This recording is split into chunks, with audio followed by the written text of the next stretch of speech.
obrigado pelo convite, é uma satisfação estar aqui com vocês. E vou falar sobre a glândula pineal, que fica no centro da tua cabeça. Eu acho que é muito importante a gente saber o que a gente tem dentro da cabeça, o que justifica a nossa estada aqui.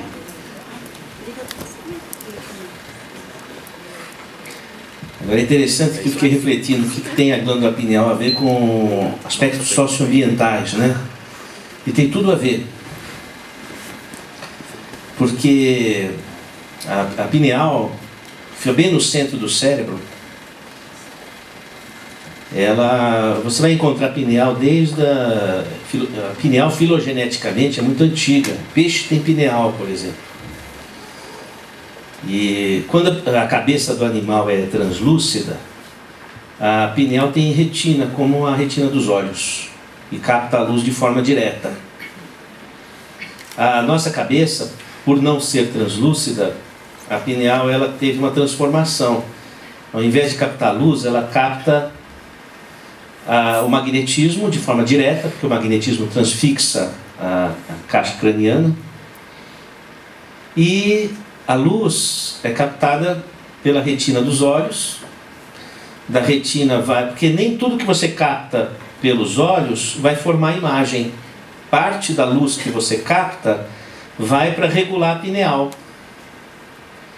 Uma das formas de regulação da pineal é a luz. Então a luz entra pela retina, vai pelo nervo óptico até o hipotálamo. O hipotálamo fica próximo do céu da boca. Dá uma sentida. Fica um centímetro acima. E do hipotálamo desce para o pescoço um nervo e forma um gânglio, chamado gânglio cervical superior. E desse gânglio vai um nervo, e aí entra no meio do cérebro e inerva a pineal, que é o nervo do conário. Eu só estou devolvendo para vocês o que é de vocês. Então, por essa trajetória, a luz vai regular a pineal. Toda a estrutura que regula a pineal é chamada Zeitberger. Então, por exemplo, uma das estruturas que regula a pineal é a lua. Só que a lua vai regular a pineal não é pela luz, é por mecanismos semelhantes ao, por exemplo, como o mar fica de maré cheia ou de maré baixa, conforme a lua, vamos dizer assim, cicla, não é? Então a pineal também é sensível à lua. E a lua é o Zeitberger que regula os hormônios reprodutivos e sexuais. Por isso que uma mulher, ela tem, a gravidez tem 1 ano lunar certinho. Porque a pineal, a lua emite uma mensagem para a pineal, e a pineal vai se regular no que diz respeito ao ritmo dos hormônios sexuais e reprodutivos, vai ser regulado de acordo com a lua. Uma ovulação na mulher tem 28 dias, é o mês lunar. Não é? Ninguém vira lobisomem de dia, vira à noite. Você não faz uma serenata de dia, você faz uma serenata à noite, que a sexualidade rola à noite, porque o Zeitberger é a lua, não é? De lua cheia que os lobos uivam, não é? E por aí vai. E então, esse comando, que é chamado comando mensal, lunar, ele é um Zeitberger também de comando da pineal e comando do ritmo do organismo. O Sol, o comando circadiano, vigília e sono. Por exemplo, quando abaixa a luz assim, 20 minutos de luz baixa, a sua pineal já começa a produzir mais melatonina, que é um hormônio. Aí essa melatonina, ela dá sono, por aí vai. Entendeu?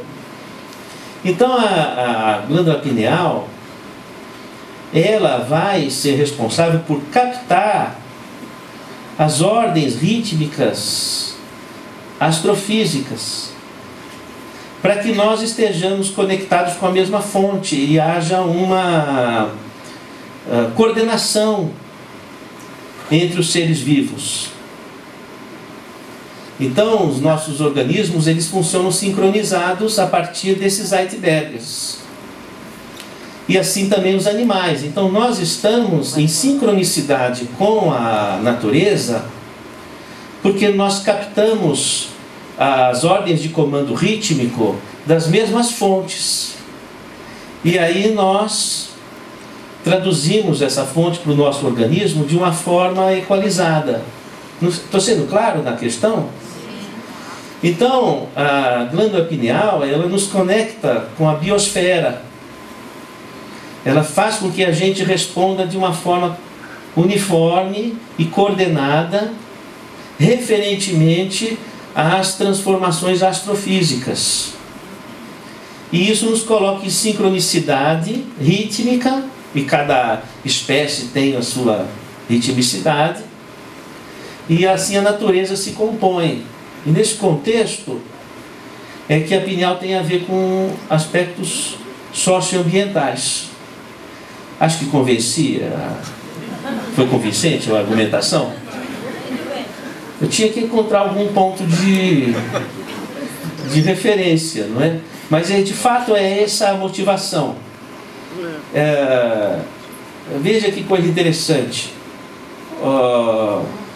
A pineal, ela está habilitada por mecanismos que não se conhece muito bem a captar informações astrofísicas, Sol, Lua, informações astrofísicas desconhecidas e que coordenam vários ritmos hormonais no organismo, etc. Né? E eu fiquei refletindo a seguinte questão: se nós formos pensar na imortalidade do ser, que é uma hipótese, eu gosto de pensar essa questão do ponto de vista de raciocínio crítico científico. Tirar um pouco do monopólio desse assunto que está na mão das religiões, tirar esse monopólio das religiões e trazer para a nossa reflexão aqui. A vida após a morte do corpo físico, quer dizer, a consciência, a personalidade, ela persiste após a morte do corpo físico. Essa é uma questão que não foi respondida pela ciência, nem sim nem não. O que é um caminho interessante, porque a hipótese de a vida continuar após a morte do corpo físico é uma hipótese que, não tendo sido testada, não foi pesquisada de forma mais consistente. Então é um campo aberto dentro da ciência, e eu participo dessa hipótese de que o corpo, se morre o corpo, a pessoa mantém a consciência, não é? Veja, eu já morri uma vez e aconteceu que eu vi os médicos me ressuscitando. E então eu fiquei pensando, puxa, o que aconteceu comigo? Porque eu já trabalhei tanto tempo em UTI, e eu podia até fazer meu diagnóstico ali. Cefalopatia hipertensiva, nossa, eu preciso soltar líquidos o mais rápido possível. Pô, eu morri, caramba, será possível? Eu morri, nem escrevi meu livro, meus filhos tão pequenos, minhas crianças entrando no quarto, e aí eu falei para Deus, não, que isso, chorei. Não foi nem por fé, foi por desespero mesmo. E aí foi uma coisa engraçada, porque eu tinha consciência, apesar de olhar nos meus olhos, de estar que nem peixe morto, assim, já até passado. Então, foi aí que aconteceu uma coisa curiosa, porque eu não sei, parece que eu tive uma força e eu consegui fazer o que eu sabia que tinha que fazer, soltar líquidos. Então eu tive um vômito em jato e a minha pressão voltou ao normal e eu voltei por um tempinho, depois logo voltei a perder a consciência e já estava na UTI, não é?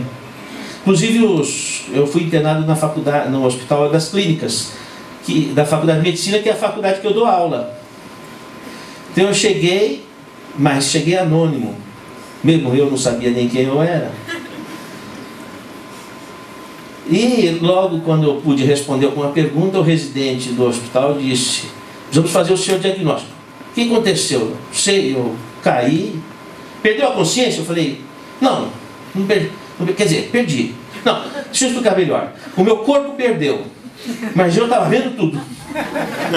Ah, esse cara tá de gozação e tal, não sei o quê, né, e tal. E bateu as botas assim, saiu. Aí um senhor que é professor da faculdade, até foi meu professor, bateu no meu ombro assim e disse bem assim para mim: eu sei o que aconteceu com você. Você teve uma experiência de quase morte. Vou lhe dar um telefone de um médico, professor aqui da faculdade, que você precisa conversar com ele. E me deu o meu telefone para mim mesmo. E eu recebi muito empolgado, falei, eu vou ligar. Não falei que era eu para não descredenciar as pesquisas. E como eu estava lá jogado no corredor do hospital, naquela... Não, moral da história, eu concluí que a morte não existe, que a gente sobrevive à morte do corpo físico. Se você quiser passar pela experiência para checar, esteja à vontade. Eu já passei pela minha, já estou satisfeito. Não é?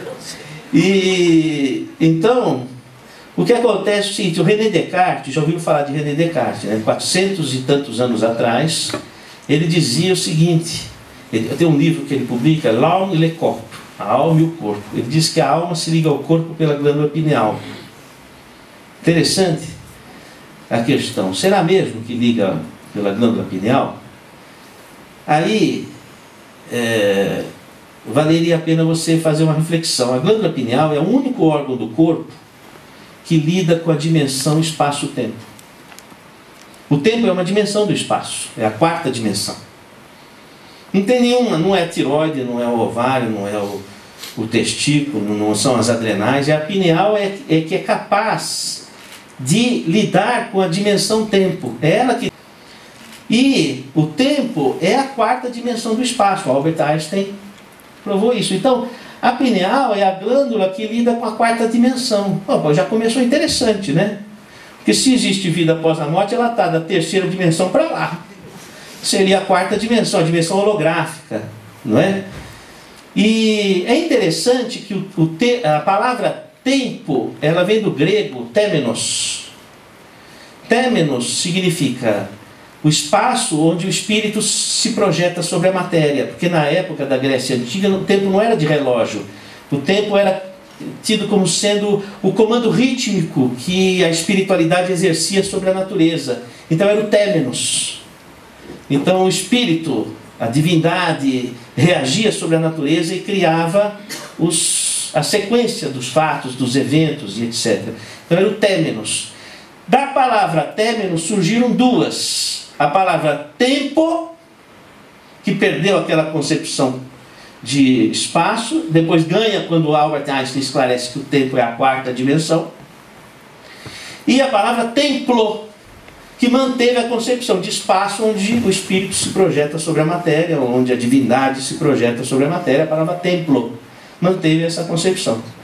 Se você hipotizar que a quarta dimensão já é a dimensão espiritual, aquela que Platão descreve no episódio de na República, quando a pessoa sai do corpo e durante o sono e descreve uma cidade, o espaço, a corporeidade do mundo espiritual. Se você considerar que a quarta dimensão, que é uma dimensão do espaço, a dimensão espaço-tempo, seria equivalente ao espaço descrito por Platão em A República, no episódio de quer dizer, o espaço espiritual onde a vida se continua, não é? Então o tempo retomaria a concepção do temenos grego. E a pineal lida com esse domínio. O que é a outra dimensão, a dimensão espiritual? É a Lua? Não. É o Sol? Não. É outra galáxia? Não. É outra dimensão, que também é um espaço astrofísico. Então a pineal ela tem essa habilidade astrofísica. Então faz sentido quando o Descartes fala, é o ponto onde a alma se liga ao corpo. E portanto, pensaríamos que a pineal seria como uma antena. Sabidamente a pineal capta magnetismo e transforma em neuroquímica. Sabidamente. A partir de experiências já foram publicadas na revista Nature na década de 80, a mesma onde publicou Charles Darwin. Então, sabidamente a pineal ela ela transforma esse magnetismo. E o magnetismo, ele registra informação. Então, através da onda magnética, você é capaz de passar informação emocional, informação intelectiva. E a pineal, captando isso, ela vai trazer esse registro para o corpo. Não sei se fui claro na ideia. Vamos dizer que nós estamos falando de uma forma heurística. O que é heurística? Heurística é quando você tem algum conhecimento que não teve ainda uma comprovação científica cabal, mas possui estrutura suficiente para que a ciência comece a pesquisar. Por exemplo, quando Albert Einstein publica a teoria da relatividade, ele fala heurística da relação massa e energia.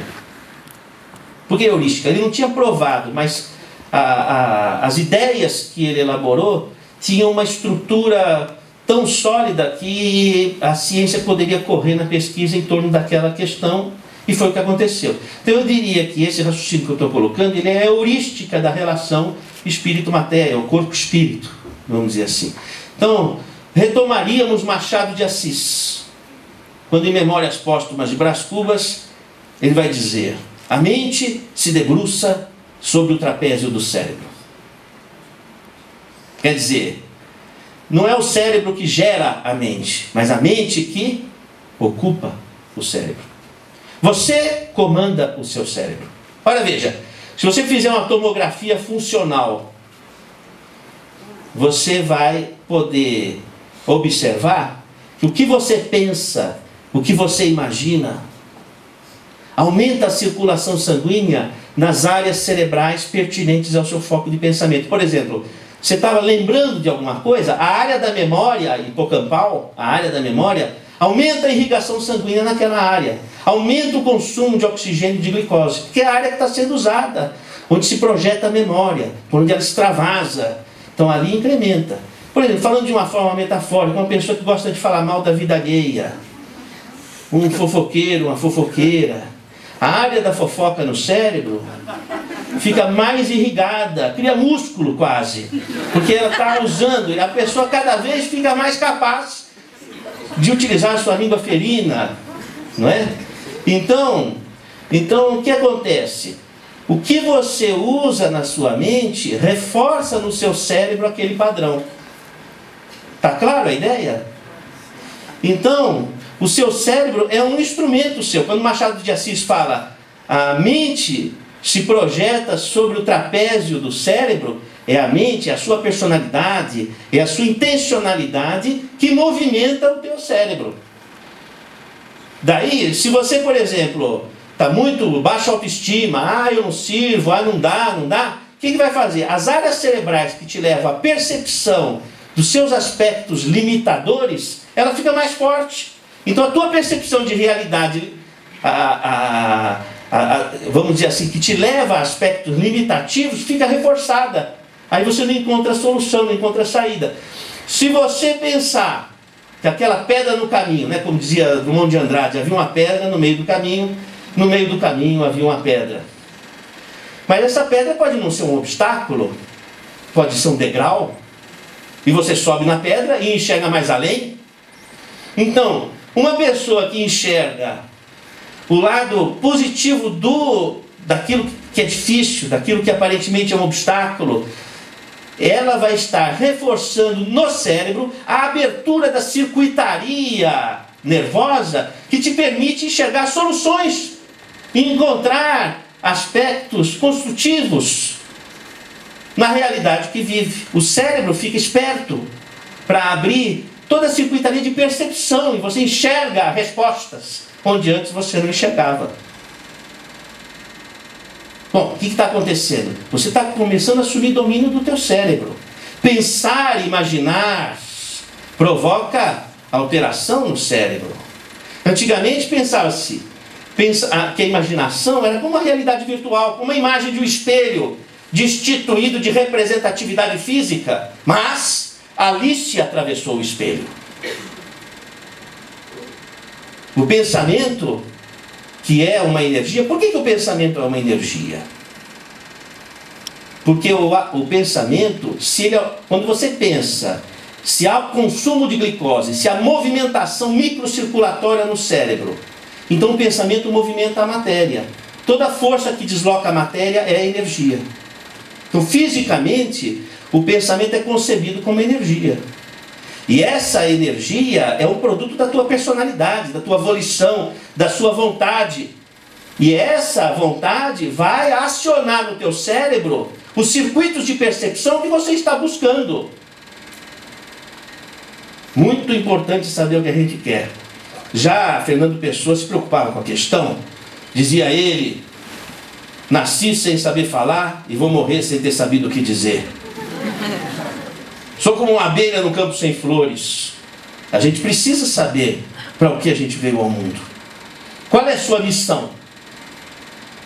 A sua missão é algo mais do que a sua obrigação, da construção da sua base de cidadania.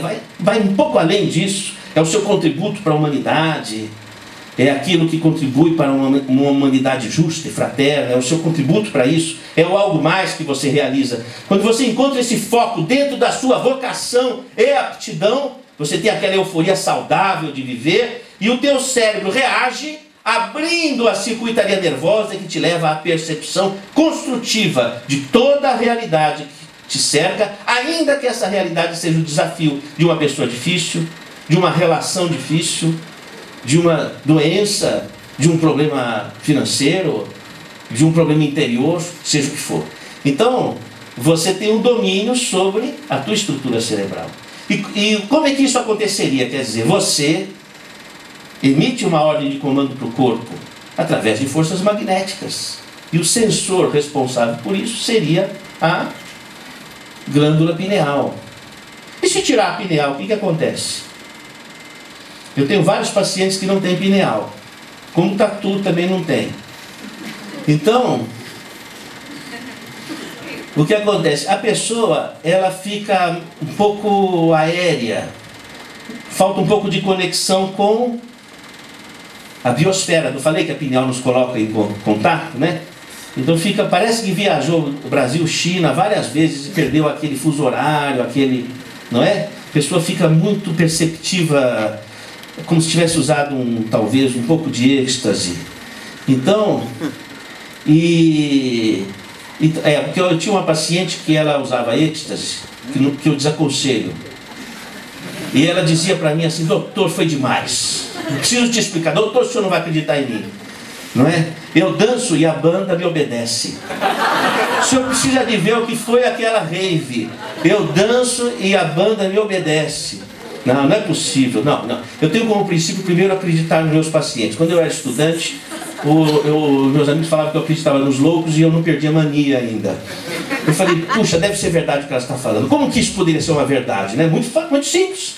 Ela tomou o êxtase e saiu do corpo. Bom, quando ela saiu do corpo, ela entrou na dimensão fractal.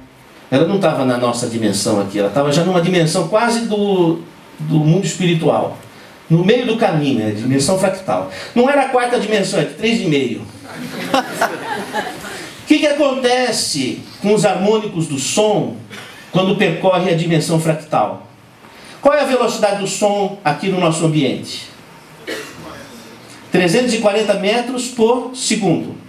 Uma rave grande, ela estando mais distante, uns 500 metros, meio quilômetro mais ou menos, ela estava de distância da banda. Então o som que bate lá demorava quase 2 segundos para chegar no ouvido dela.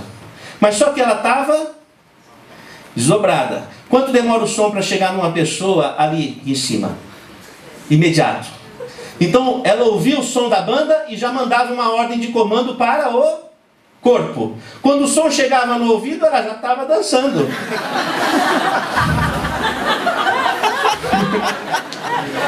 Qual era a sensação dela? Pô, eu estou dançando, a banda comanda. Eu comando a banda? E ela falou: foi bárbaro aquilo, não é? Isso acontecia com os iogues. 5.000 anos antes de Cristo, os iogues, eles eram um povo que tinha domínio do cavalo. Aquele domínio do cavalo se dava porque não tinha estribo, não tinha sela, não tinha nada disso. Aquele domínio do cavalo se dava porque ele entrava em desdobramento e ele antevia o movimento do cavalo. Então ele tinha perfeito domínio. Então era um povo que, yoga quer dizer jugo, que conseguia domínio ou subjugar o cavalo. Depois, esse tipo de postura de desdobramento que permite a antevisão, que acontecia num estado depois de zen, chamado de zen, de nirvana, não é? É um status mediúnico, um status de semitranse. Então a pessoa tinha um domínio, era um treinamento que eles faziam, eles iam os cavaleiros. Depois disso vai para o Zen budismo, naquela figura do menino que não sabia o que fazer com o laço que estava na mão, aí ele encontra um boi. O boi é o problema.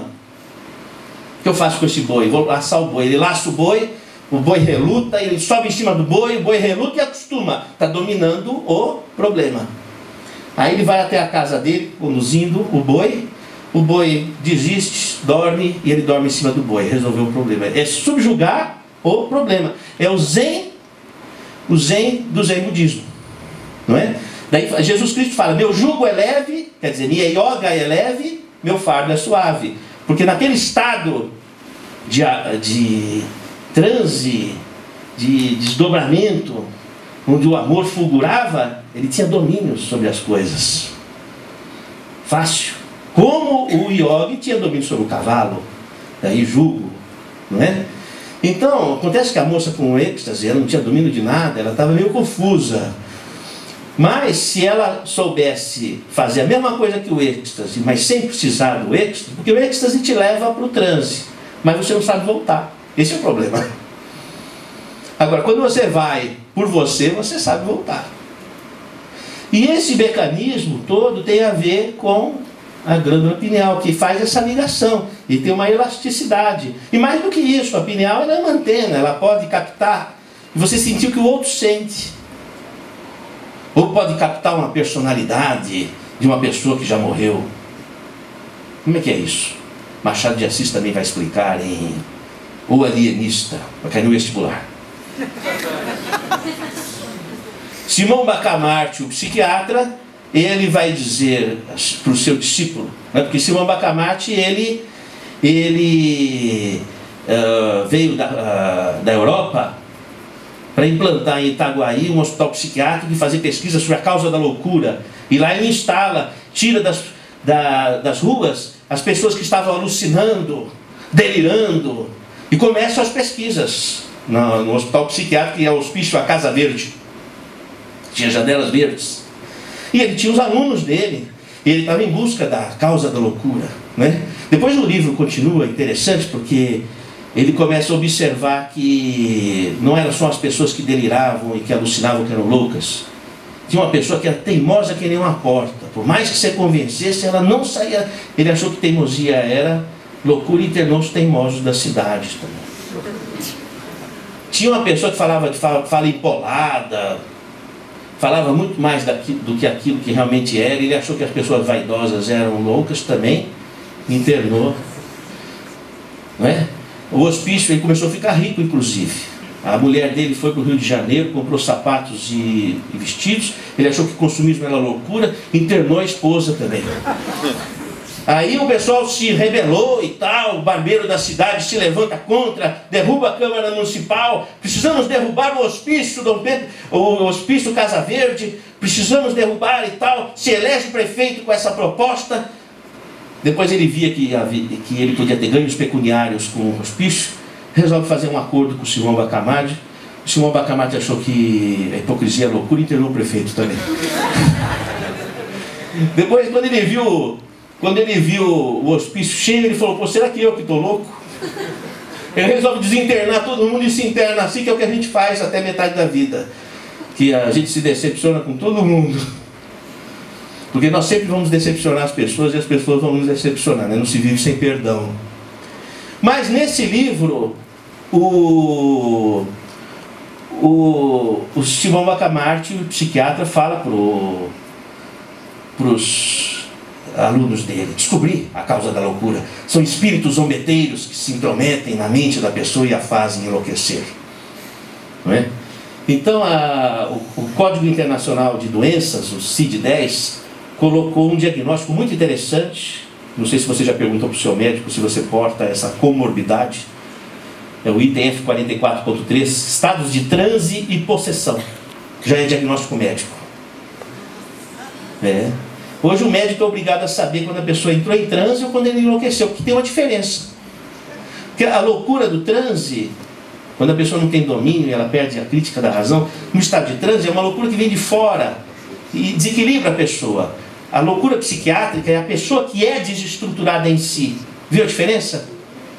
É muito diferente, mas nos hospitais psiquiátricos, nos consultórios de psiquiatria, não faz diferença nenhuma. Todo mundo, todos os gatos vão para o mesmo balaio. Os hospitais estão lotados, a psiquiatria está terrível, ninguém acredita mais em nada, a medicina está materialista e a coisa está grave. Então, enche de comprimidos e por aí vai. São importantes, mas há que ter um bom senso. Mas a glândula pineal tem a ver com esse negócio. Você entender como é que esse mecanismo de relação corpo-espírito, e se é verdade que existe vida após a morte, existe uma rede sociocibernética de interações mentais, porque tudo interage no universo. O seu corpo, o que é o seu corpo?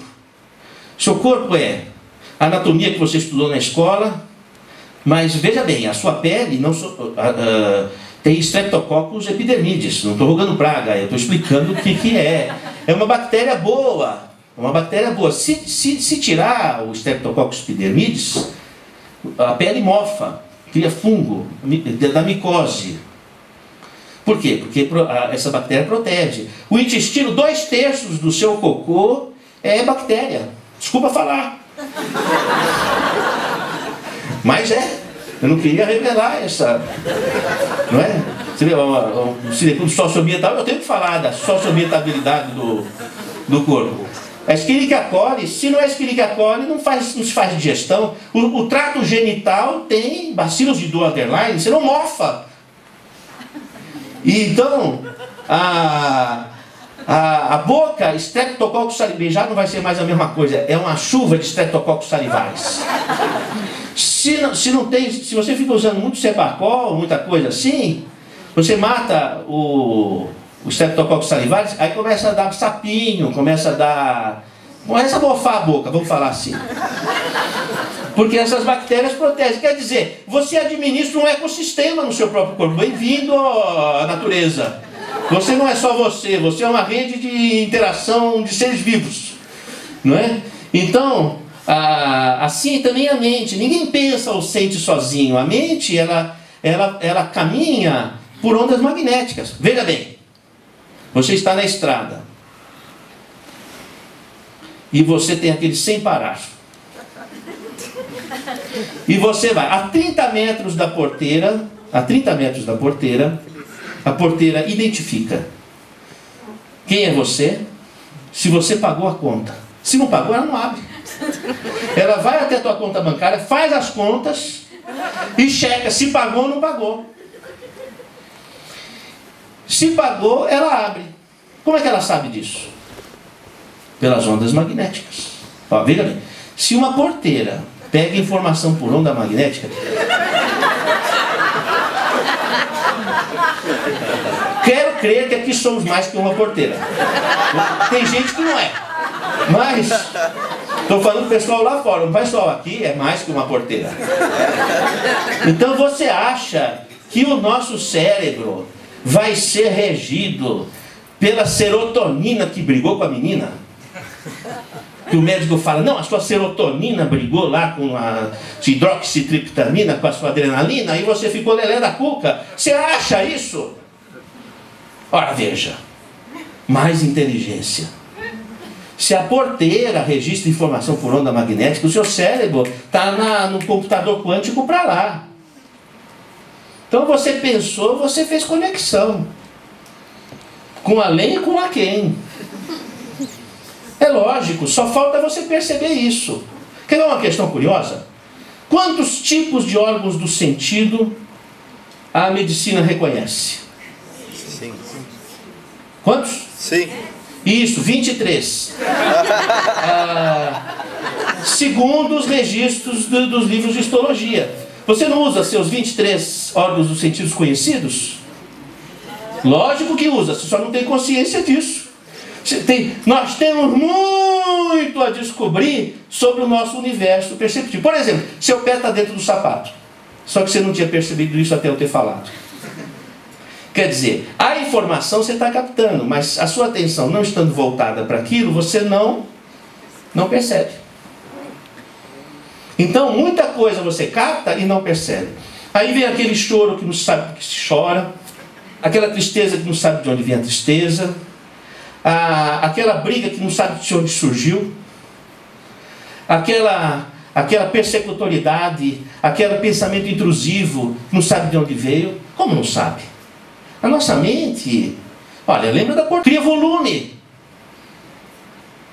Porque há uma somação de ondas. Então, que nós amplificamos aquilo que focalizamos dentro de nós. Se você focaliza o seu potencial, a sua capacidade, a sua ligação com Deus, a sua força maior, você vai entrar em conexão com esse tipo de magnetismo.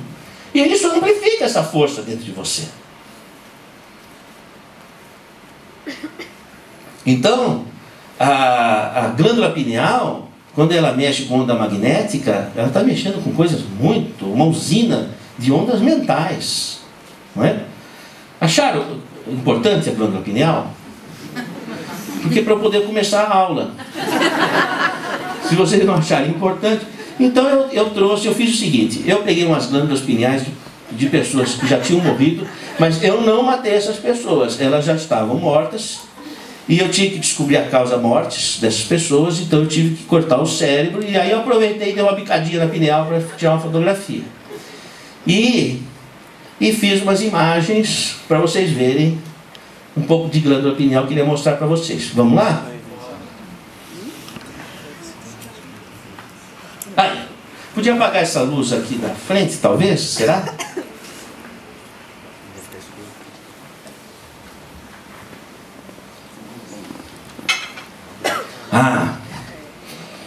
Eila.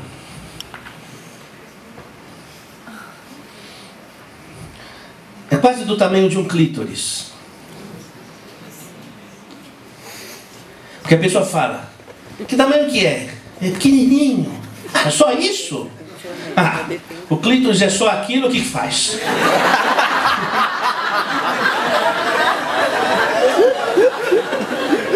Não, eu tenho que defender o tamanho da glândula pineal.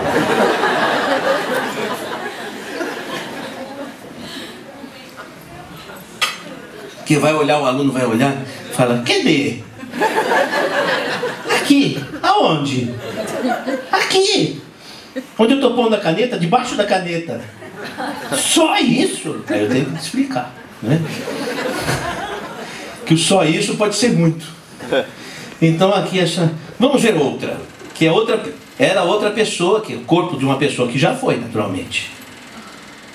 Aqui, essa daqui, ó. Eu estou olhando para cima. Essa. Não é? Vamos ver outra. Aqui. Uma é diferente da outra. Não tem um com a pineal igual a outra. Como será a sua? É que o convênio não cobre o exame para você ver. Mas... Aí outra aqui, olha que bonitinha, parece uma coroinha. Uma vez uma pessoa na internet disse o seguinte, muito bonito, nossa, que sabedoria, uma é diferente da outra, que nem o nariz é diferente do outro, não é? Mas veja bem, não é a questão, o nariz é diferente do outro porque o nariz, o rosto, ele tem a finalidade de demonstrar as individualidades, as diferenças. Essa é a função anatômica. Quando você tem uma estrutura corporal filogeneticamente muito antiga, vem desde lá dos peixes na evolução, então a tendência é ela se uniformizar entre as pessoas, não é ser diferente, é ficar igual. Então você vai pegar, por exemplo, rins, os rins são iguais, é difícil dizer esse rim é dessa pessoa, esse rim é de outro, assim, anatomicamente. Por quê? Porque é uma estrutura muito antiga, então não tem diversidade. Então em anatomia existe essa questão. Agora, curioso que a pineal é uma estrutura antiga e uma é diferente do outro. Né? Inclusive nos animais, você pega, por exemplo, pineal de cachorro é muito pequenininho demais, quase que você não vê. E às vezes nem vê. Apesar de cachorro ser o que você bem sabe, né? O cachorro, ele antecipa a vinda do dono, ele tem aquelas intuições, ele tem, a pineal dele é hiperativa, não é? Então não é bem a questão do tamanho, é a questão mesmo, essa questão do magnetismo, né?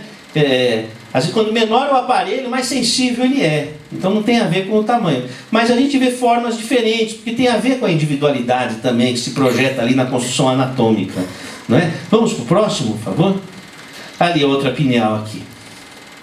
Fica bem no meio do cérebro. Vamos ao outro. A outra aqui. Vamos ao outro. Essa daqui, ó. Parece um sapinho, né? Outra. Olha essa aqui. Como será a sua, né? Olha lá. Estou curioso.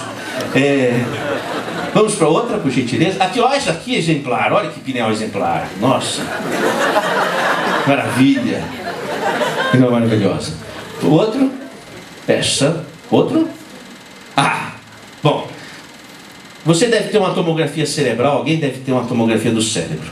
Tomografia é legal para a gente estudar um aspecto da pineal, que é essa pinta branca aqui, são os cristais de apatita na pineal. Então tem gente que tem muito desse cristal. Vamos ao próximo, por gentileza.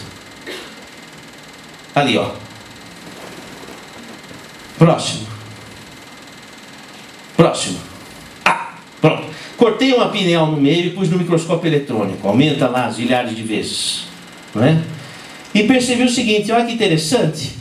Ela tem umas estruturas, parece um choquito. Ela tem um crocante.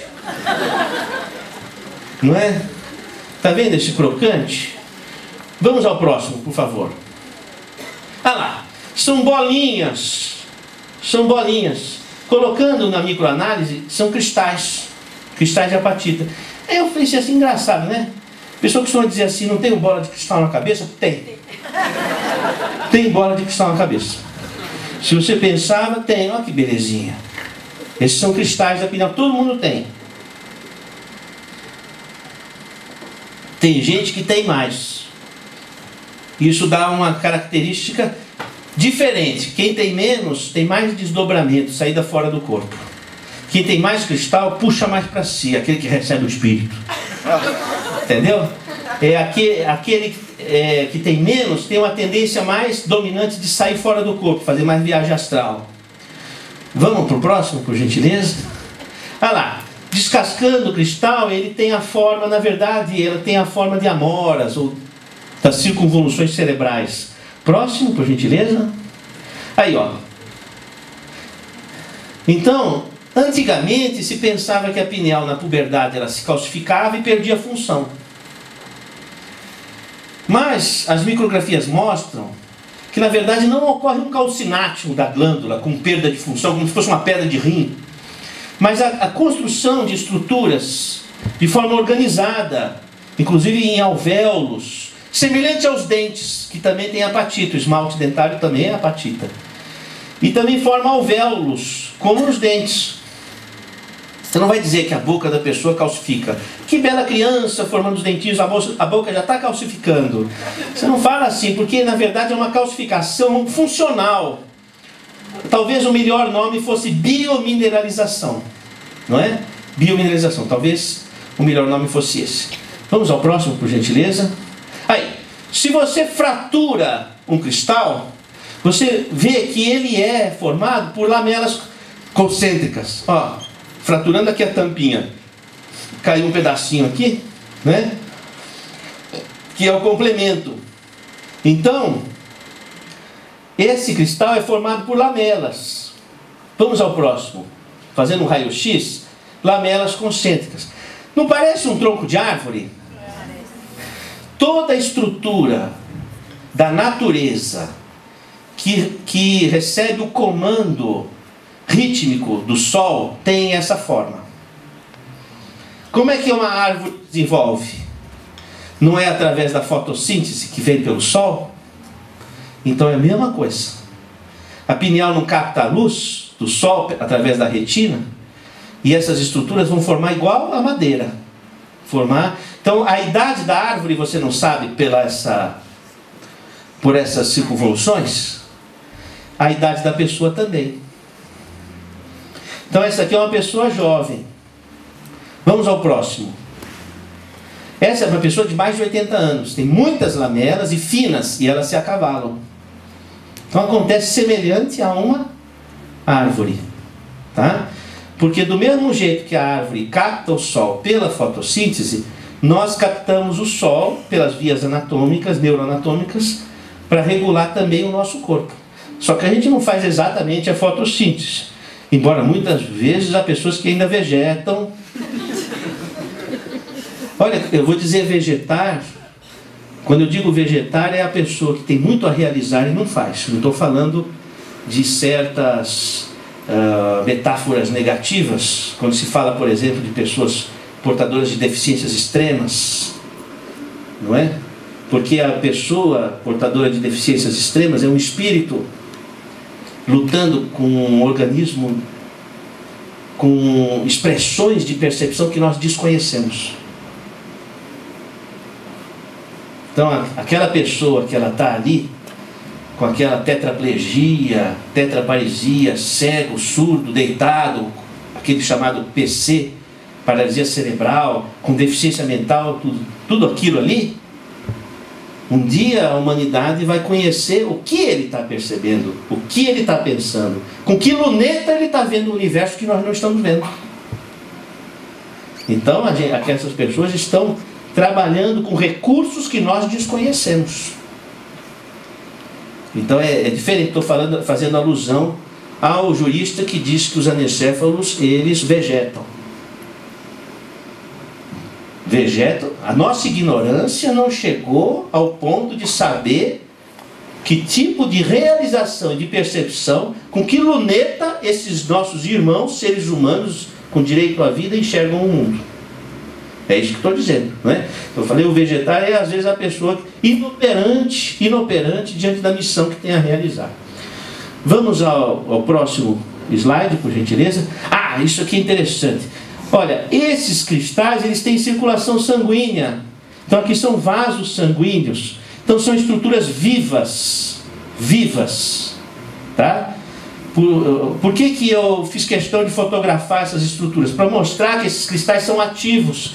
Não são um calcinate como uma pedra de vesícula ou uma pedra de rim. Eles estão com uma função, eles têm circulação.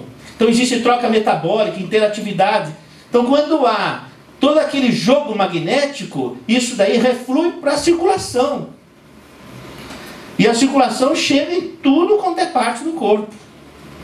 Com quantos dias depois da lua? Quantos dias? 21 dias depois. 21 dias depois da lua de mel, depois que você virou os olhos,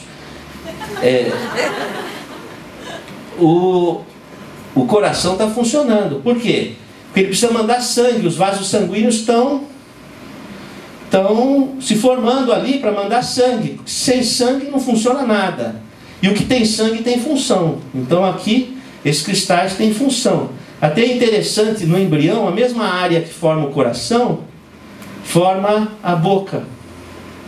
Nunca viu o coração saindo pela boca? É o primeiro arco branquial.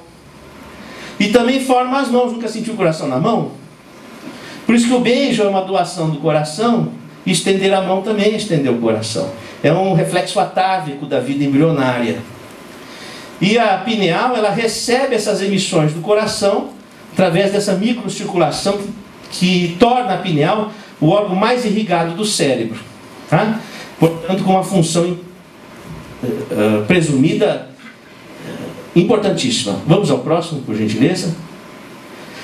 Como é que seria isso? Isso fui eu que desenhei, quer dizer, me desculpe, pode fazer análise psicológica da limitação cognitivo-motora e tal. Não me lembro como é que eu fiz esse círculo tão perfeitinho. Mas aqui estão os cristais. Eles são diamagnéticos, eles repelem, eles rechaçam o campo magnético. Tá? Porque tem muito elétron na superfície. Então o campo vem, bate num cristal, ricocheteia para o outro, que bate e ricocheteia para o outro. O que acontece aqui? Há um sequestro do campo. É como, por exemplo, vamos supor, você tem aqui uma pessoa pensando ela emite o pensamento que vem por onda magnética, e aquele pensamento entra no teu cérebro por esse mecanismo. Então, quando a pessoa recebe um espírito, não é que o espírito entrou dentro do corpo da pessoa, é que ele mandou uma emissão, por exemplo, de ódio, de mágoa, e foi lá e você registrou aquilo, e aquilo impressiona as suas emoções. Aí você sente algo que te incomoda, que você não sabe de onde veio. Então, é como o radialista, ele não está dentro do rádio. Ele capta, é como se tivesse, mas ele não está, ele capta a onda. Então a pineal funciona como uma antena que sequestra esse campo. Então a incorporação do espírito se dá por esse mecanismo. O único momento onde o espírito está dentro do corpo é na gravidez. Aí é uma incorporação literal, não é?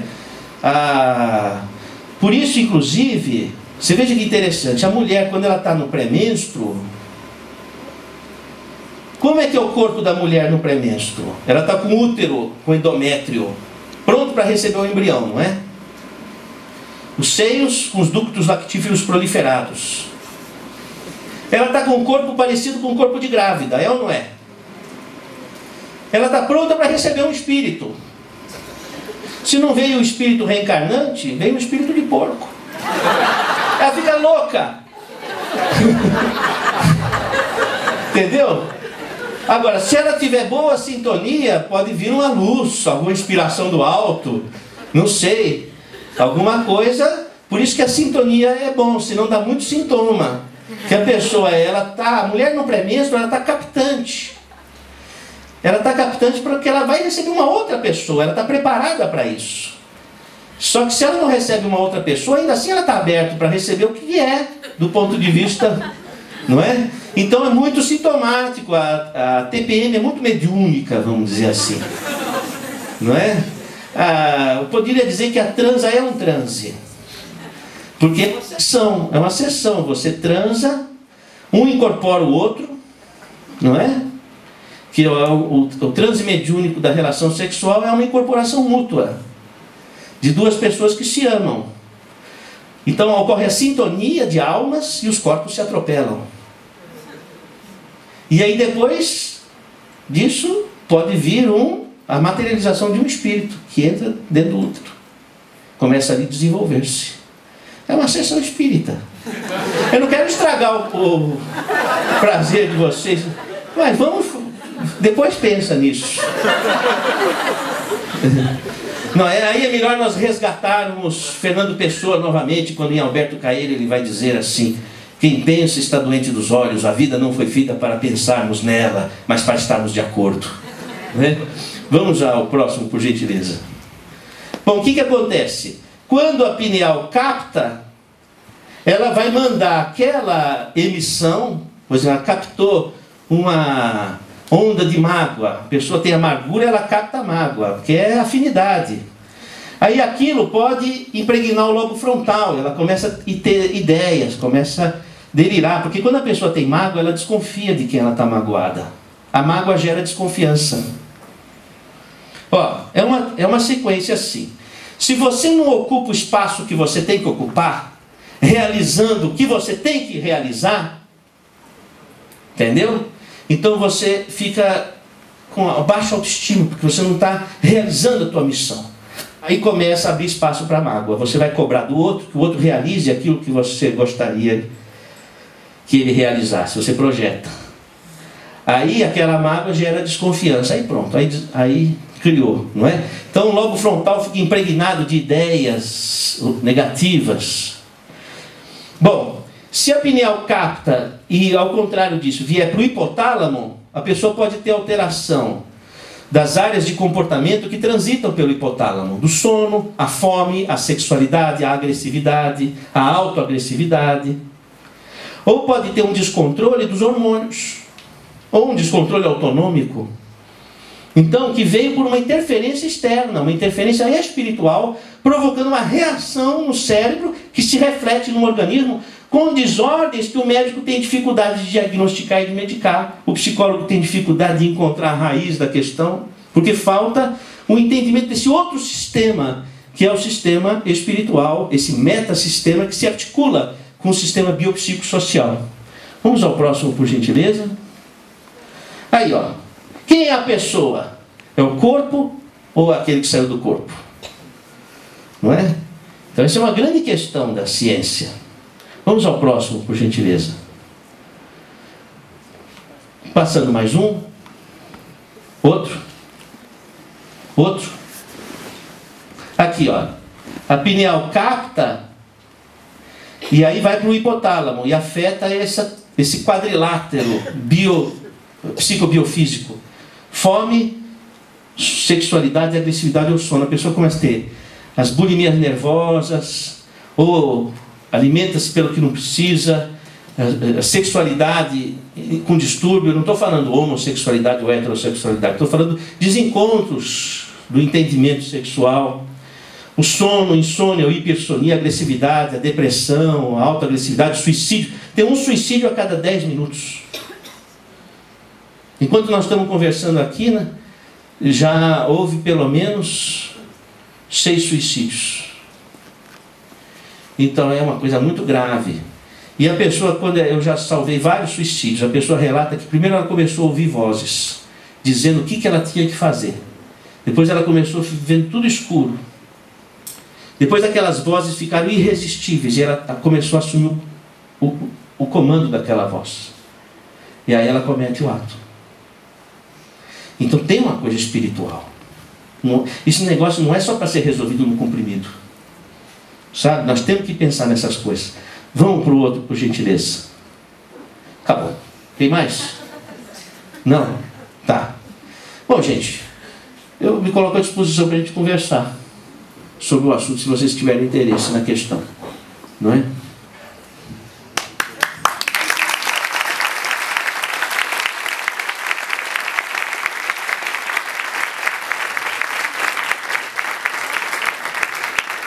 Como é que faz? O pessoal que pergunta pega o microfone também?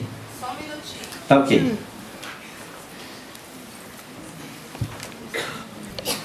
Quando eu era criança, a minha mãe me levava no orfanato, onde eram meus aniversários. Eu convivia com crianças muito sofridas. Tinha criança que tinha sido achada na lata do lixo. Então aquilo lá, olhar naqueles olhos, me impressionava. Quando eu era adolescente, eu trabalhava com mendigos de rua. Todo final de semana eu ia para debaixo da ponte, na 23 de maio, e recolhia 40 mendigos. Então eu ajudava no banho, tirar as muquiranas, fazia a sopa. Depois, para colocar aquele pessoal em ordem, eu fazia uma prece. Eu rezava um Pai Nosso, porque era da cultura. E eu rezava um Pai Nosso. E eles me respeitavam quando eu rezava o Pai Nosso. Comecei a descobrir que o espiritual tinha uma força. Porque como é que eu conseguia colocar 40 mendigos em ordem ali? Para poder dormir. Para poder tomar banho.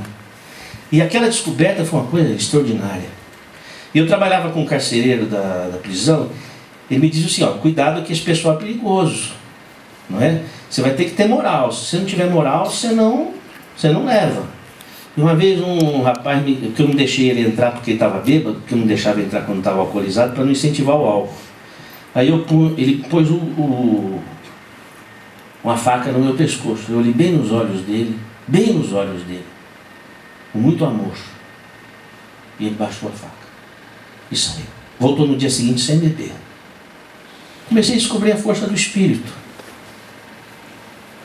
E depois eu entrei na faculdade de medicina com 17 anos, no Hospital das Clínicas. Aquilo é um sofrimento incalculável.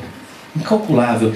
Eu tive uma paciente, quando eu era estudante, que ela tinha um tumor de intestino que crescia rápido. E saía cocô pela boca, que não tinha como sair por baixo. E eu chegava no quarto, sem saber o que falar para ela. Bom dia! Chamava-se Yoko. Bom dia, Yoko! Como está? E ela sorrindo com os dentes sujos de cocô, ia me dizer, bom dia, doutor. Não é? E a barriga aberta, porque aquele tumor vazava. 24 anos de idade. E eu chegava de manhã cedinho, de cabeça baixa, por que eu ia falar? E aquela mulher de 24 anos, com a barriga aberta, sorria para mim com os dentes sujos de cocô e dizia: bom dia, doutor. Então eu fui descobrindo a força do Espírito.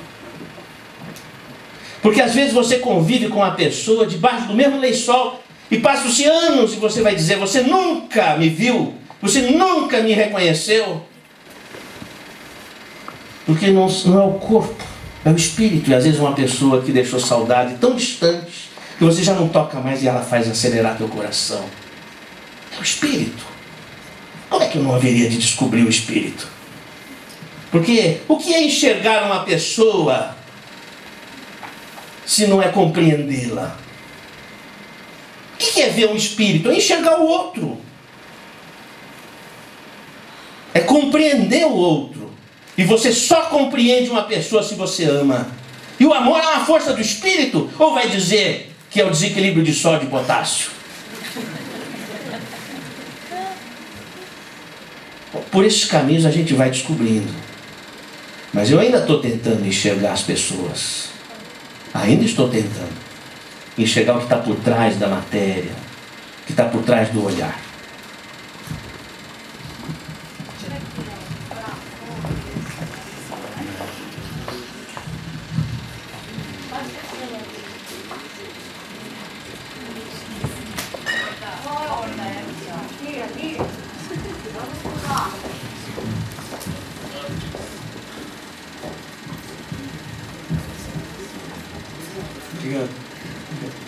Boa noite. Boa noite. Na verdade eu vou aproveitar e vou fazer duas perguntas, mas eu acho que vai ser tranquilo. Também pretendo ser objetivo. O senhor comentou que a glândula pineal, sendo um órgão de captação eletromagnética, qual é a frequência de captação dela? Existe esse registro? Né? Porque se ele é um órgão de captação eletromagnética, considerando exatamente isso, captação eletromagnética, por que a nossa pineal ainda, por exemplo, não faz ligação de celular transmitindo zeros e uns e tal? O que eu quero dizer é, assim, eu fico à vontade para brincar com o assunto, porque o celular também transmite eletromagneticamente, né? Então, assim, não estou dizendo que existem pesquisas que podem favorecer isso, mas qual é a frequência de captação da glândula, né? E a segunda é aquelas pineais que o senhor abriu, também tratando da relação com o espírito. O espírito daquelas pessoas que o senhor abriu a pineal, deixaram o senhor fazer isso? São brincadeiras, mas me interessam. Obrigado. Interessante a sua pergunta. É o seguinte: a respeito dos estudos frequenciais de captação da pineal, esses representam um assunto complexo que eu não domino. Até porque existem certos limites de compreensão da ciência nesse aspecto. Mas eu posso dizer para você, por exemplo, que 300 lux de luz branca, e luz é uma força eletromagnética, não é? Ela é antidepressiva, ela inibe a produção de melatonina da pineal. Então, no que diz respeito à luz, existem estudos sendo feitos com fototerapia, que não é exatamente aquilo que se chama cromoterapia do ponto de vista esotérico. É fototerapia, pela intensidade e frequência luminosa, você inibir ou excitar a pineal e isso contrarregular os ritmos biológicos. Então, essa é uma frente de pesquisa que vem sendo feita para tratamento de doenças psiquiátricas e doenças hormonais, que ainda é incipiente, ainda está nos laboratórios, vamos dizer assim. Do ponto de vista de magnetismo, não é? Esse assunto é um pouco mais complexo, porque os estudos que são feitos em animais de laboratório e que não correspondem muitas vezes àquilo que diz respeito ao anima nobile, ao homem. Mas, vamos dizer, você falou do celular, é muito mais do que o celular, né? Tanta coisa cai na nossa caixa postal e a gente não pesca, entendeu? Por falta de se ligar. E eu acho que a gente pode fazer esse exercício de buscar na nossa caixa postal tanta coisa que as pessoas estão querendo dizer para a gente, que a vida está querendo passar para a gente. Às vezes a gente não pesca por falta de ouvido ou por falta de abrir o celular e ver a nossa caixa postal. Quantos registros estão ali marcando o nosso corpo, a nossa consciência.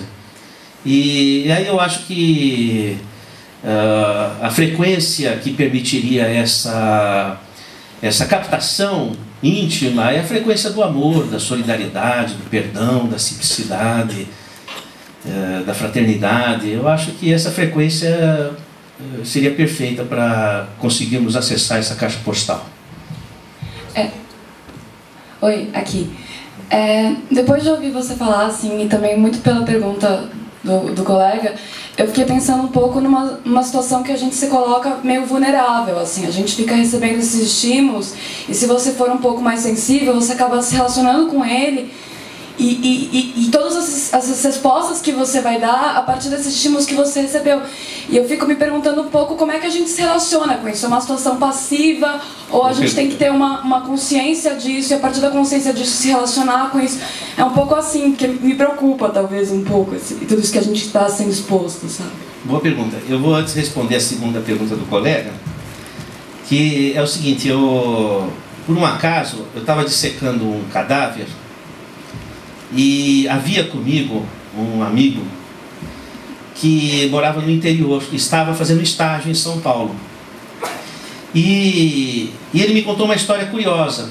Ele disse o seguinte, naquele horário que nós estávamos fazendo aquela autópsia, funcionava uma sessão mediúnica num centro espírita que a mãe dele frequentava na cidade onde ele morava.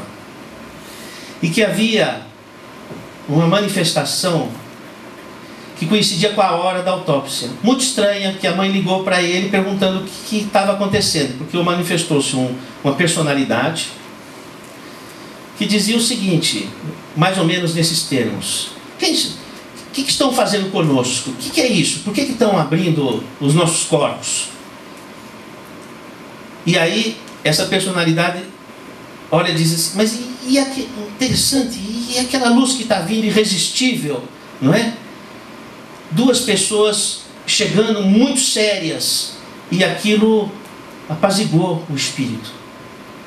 E naquele apaziguamento ele entrou numa sintonia favorável, e ele enxerga um túnel de luz e ele sai. E aí ele manifesta, hipoteticamente, nessa sessão.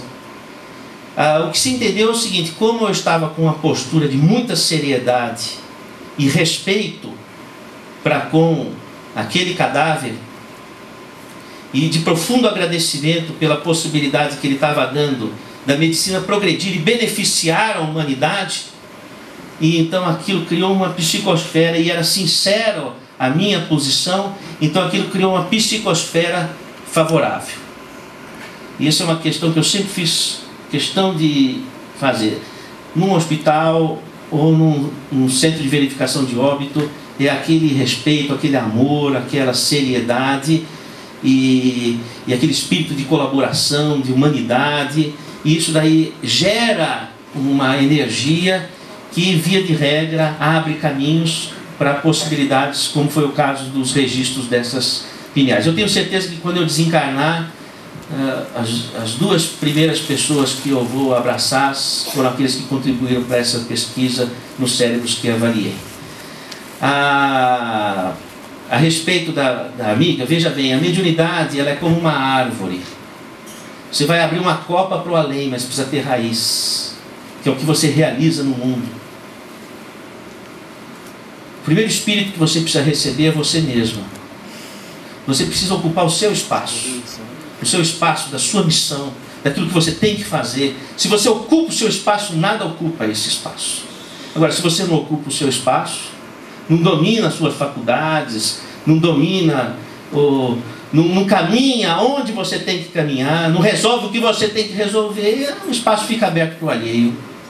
Aí você fica vulnerável. Qual é Um pouco a âncora, a glândula pineal vem agora, diante de um pouco tempo, firmar essa âncora. Eu apenas queria saber, doutor, pessoalmente agora, onde eu posso vir pesquisar mais no sentido de veracidade, já que eu pulso na internet e o que temos aí é frequências, eu trabalho com som, física e tudo mais, frequências 600 menos de 1K e tudo mais, frequências sonoras que podemos ativar ou não, onde desse meio científico acadêmico o senhor pode aí deixar um pouco para a gente ir mais além. Obrigado e parabéns mais uma vez. Vocês sabem que a física, já que você falou da física, começou a se interessar pela vida a partir do movimento hippie. Foi o movimento hippie que arremessou a física para a pesquisa sobre a vida. Porque na época havia a televisão e houve a Guerra do Vietnã. E a Guerra do Vietnã entrou nos lares das pessoas. Então começou a haver uma noção de realidade do que representava a guerra. Então começou a haver uma repulsão à violência. Então houve as deserções, e muito das deserções da Guerra do Vietnã vieram do movimento hippie. E houve vários estudantes das universidades na área de física que fizeram parte desse movimento hippie. E acontece o seguinte, a maior parte do orçamento da pesquisa na área da ciência é para fazer armas. Por isso que fatalmente vai haver guerras. Porque se faz armas, o maior orçamento da ciência é para fazer arma. Então, uma universidade que tem o seu maior orçamento para fazer armas vai descobrir a vida como? Porque você só vai descobrir a vida se você fizer pesquisa para a vida. Então, o Schrödinger, que ganhou o Prêmio Nobel de Física, foi um dos primeiros físicos que surgiu do movimento hippie, que começou a usar a física não para a guerra, mas para pesquisar a vida. Então você vai ter o que é a vida do Schrödinger, por exemplo, que acaba ganhando o Prêmio Nobel. Você vai ter aí toda uma linha de trabalho, por exemplo, o Amit Goswami, com pesquisa de vida após a morte.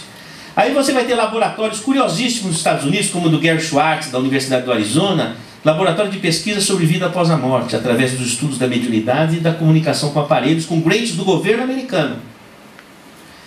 Você tem as pesquisas do Ian Stevenson sobre reencarnação na Universidade de Virgínia. E você começa a ter, hoje, as 50 maiores e melhores faculdades de medicina nos Estados Unidos já tem no curso de graduação e pós-graduação a disciplina Medicina e Espiritualidade. E a Organização Mundial de Saúde já coloca que a saúde não é só não ter doença, tem que ter qualidade de vida. E qualidade de vida envolve o sistema espiritual. E diz, os médicos precisam pesquisar a semiologia do sistema espiritual. E aí começa a haver uma abertura imensa. Você sabe que tem mais pesquisa científica na área médica sobre espiritualidade do que sobre o efeito do exercício físico na saúde? Pega o PubMed, faz um Medicine and Spirituality. Tem batalhões de pesquisa sobre o assunto. Só que não sai no Jornal Nacional, não sai no Faustão, não sai na novela Globo, nem sai em nenhuma rave. Então, você não fica sabendo. Então, e acontece que existe uma conspiração do silêncio na nossa universidade que é corporativa, né? 5, 6 pessoas decidem o que é a verdade. Pronto. Entendeu? E ninguém aprende nada, fica todo mundo ali fechado naquele circuito, psicologia do ratinho, entendeu? E por aí vai, não é? Então, nós temos que revolucionar isso, nós temos que repensar essa ciência. Pessoal, tem várias pessoas aí querendo fazer perguntas, a gente adoraria ficar num bate-papo mais prolongado, mas a casa tem um horário. A gente vai colocar só mais uma questão, eu peço desculpa aos vários inscritos, mas a gente vai ver no segundo semestre, né, Danila? Repetir aí o bate-bola, a gente vai encerrar aqui com uma pessoa que está inscrita desde o começo. Obrigada. Doutor, minha pergunta é sobre os pensamentos. Você disse que os pensamentos eles movimentam matéria dentro do processo cerebral e por isso eles geram energia, eles são energia. Depois você colocou que eles se movimentam por afinidade, aí num campo mais metafísico. Eu queria saber se dessas duas colocações a gente pode entender que os pensamentos, por existirem enquanto energia e por se movimentarem por afinidade, se eles seriam instâncias autônomas que estariam trafegando ao nosso redor e que por exemplo, um poderia passar para o outro. E isso explicaria uma série de coisas como sincronicidade, coincidência e... Enfim, essa é a minha pergunta. A questão... Essa não é uma questão metafísica, é uma questão biofísica ou psicobiofísica, tá? Porque é por ondas magnéticas. E as ondas magnéticas, elas entram em sincronicidade ou não, conforme o padrão. Então, nós criamos uma psicosfera. Por exemplo, existe uma psicosfera de interesse nesse grupo. Existe uma empatia. Então, é uma psicosfera que está sendo criada aqui. Uma psicosfera de esperança ou de perspectiva. Então, esse território mental, ele foi criado, ele é uma estrutura. E essa estrutura reage no sistema. Por isso que é importante a gente cuidar do pensamento, cuidar das emoções, da palavra, da atitude, como a gente cuida de um jardim. Aí a gente constrói a nossa realidade. A nossa realidade é uma construção de atitudes. O que é o karma? Karma quer dizer atitude. Você sai do karma se você muda de atitude. Então essa transformação de atitude na direção do amor, que é o perdão, é a humildade, é a solidariedade, é a simplicidade, é a fé, é a coragem, é a alegria. Esses instrumentos de vida, quando a gente projeta nas nossas atitudes, nas nossas palavras, a gente constrói, e a nossa realidade se reflete, né, a partir dessa construção. Que a gente costuma muitas vezes reagir é catártico, é emocional. As coisas acontecem e eu reajo. Eu não me entendo como construtor da minha realidade. E fico como estrutura passiva e receptiva desse sistema. Mas não é assim. Você é ator da tua vida. E aí você, de acordo com a sua ação, com a sua palavra, com a sua atitude, você constrói o porvir. Então, a mesma coisa acontece quando você coloca a culpa dos seus problemas na outra pessoa. Então você delegou o seu bem-estar ao outro. Quer dizer, a tua vida só vai mudar se o outro mudar. Você está na mão da pessoa. A culpa é sua. Por causa de você eu estou assim. Então, depende da pessoa a sua felicidade. Você perdeu o domínio de si. Agora, se você encontrar a sua cumplicidade com aquilo que te magoou, então, eu também fui cúmplice disso, por alguma atitude, por não ter tomado uma posição adequada, que talvez eu não saiba agora, mas sou cúmplice. Se eu fui cúmplice do que me aconteceu e me magoou, eu também sou o articulador da transformação dessa realidade. Então, na medida que eu também assumo a minha cota de culpa, não no sentido de cultivar a culpa, mas no sentido de entender a sua participação naquele roteiro que te magoou, que te marcou, na medida que você assume essa responsabilidade, você também assume que você tem domínio de transformação. Então nós temos que assumir domínio sobre a vida que nos pertence. E aí nós vamos construir, gerando o pensamento, materializando o sentimento e o pensamento em atitudes, em palavras. Palavra tem uma força incrível. Não se deve jogar conversa fora e palavras fora, que tem muita força.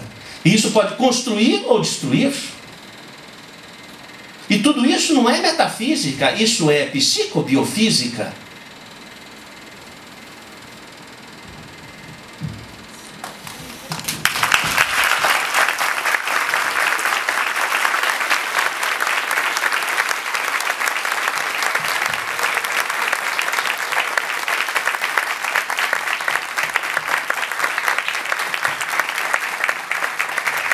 Olha, eu tenho um programa de rádio que eu chama Conexão Pineal. É um programa de rádio que na verdade é assim, enxergar a vida de forma holográfica. A Conexão Pineal é tudo que representa essa conexão holográfica, né? É 1450 AM nas terças-feiras às 13 horas, ou pela internet, radioboanova.com.br, procura Dr. Sérgio Felipe ou Conexão Pineal. E aí tem uma sessão de perguntas dos ouvintes e tal, e a gente pode estar se comunicando pelo rádio, que eu acho bem legal. Também uma forma interessante de comunicação, de povoar aí, de boas vibrações o nosso espaço físico, né? Olha, eu sou muito grato à receptividade sobre esse assunto, eu fico muito feliz, porque sejam as universidades, sejam as empresas, nós estamos muito carentes de uma reflexão para uma nova atitude, muito carentes. E quando eu vejo pessoas aqui numa quinta-feira à noite, dispostos a ouvir esses assuntos, eu enxergo pessoas transformadoras. Porque errar porque a gente não conhece é perdoável. Mas agora eu jogo para vocês. Saber e não fazer não se desculpa. Tá bom? Obrigada, professor. Obrigada a presença de todo mundo. Venham para as concessões. Boa noite.